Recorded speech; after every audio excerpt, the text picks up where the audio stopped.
Hi friends, welcome back to my channel. இன்னைக்கு நம்ம பார்க்க போற வீடியோ என்னன்னு பார்த்தீங்கன்னா சொந்த வீடு வாங்கும் யோகம் யாருக்கு உண்டு வாங்க இன்னைக்கு அதை பத்தி தெரிஞ்சுக்கலாம். சொந்த வீட்டில் வாழ்வது என்பதே ஒரு தனி மகிழ்ச்சி தான். எலிவலை என்றாலும் தனி வலை வேண்டும் என்பார்கள். அதுபோல நமக்கென ஒரு வீடு இருப்பது என்பது மனநிறைவை தரக்கூடியது தானே. தற்போதுள்ள சூழ்நிலையில் சொந்த வீடு என்பது எட்டாக்கனியாக இருக்கிறது. சொந்த வீடு வாங்க வேண்டும் என்ற ஆசை எல்லோருக்குமே நிறைவேறுமா? வீடு வாங்குவதற்கு வசதி இருந்தாலும் ஜாதகத்தில் அவர் சொந்த வீடு வாங்க வேண்டும் என்ற யோகம் வேண்டும்.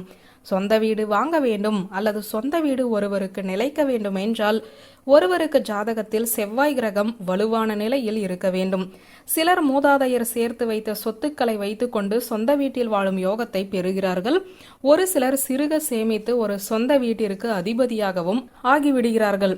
ஒருவர் ஜாதகத்தில் செவ்வாய் பலமற்று இருந்தால் வீடு அமையும் யோகம் தடைப்படும். அந்த தடை நீங்க சிவப்பு நிற மலர்களால் செவ்வாய் பகவானை பூஜித்து வர விரைவில் சொந்த வீடு அமையும். நிலம் அமைந்து வீடு அமைய தாமதமாகும் போது ஒரு முறை திருச்செந்தூர் சென்று செந்தில் ஆண்டவரை வணங்கி ஓம் சரவண பவ எனும் மந்திரத்தை உச்சரித்து ஆலயத்திலேயே 6 மணி நேரம் தங்கி அந்த கடல் நீரை எடுத்து வந்து மஞ்சளுடன் கலந்து வீடு கட்டுகிற நிலத்தை சுற்றி நீங்கள் தெளிக்க வேண்டும்.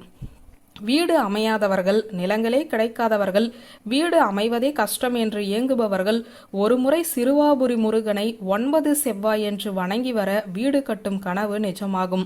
நிலம் வீடு வாங்கும் யோகம் அமைய பூமிக்காரகனான செவ்வாயின் அதிதேவதையான சுப்பிரமணிய சுவாமியை வழிபட்டு வர வேண்டும்.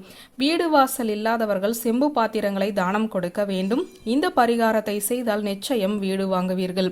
ராமநாமத்தை செங்கல்லில் எழுதி பெருமாள் ஆலயம் அமைக்க கொடுத்தால் வீடு வாங்கவும் கட்டவும் முடியும் என்பது ஐதீகம். வியூவர்ஸ், இந்த வீடியோ உங்களுக்கு பிடித்திருந்த லைக் கமெண்ட் ஷேர் பண்ணுங்க. நன்றி.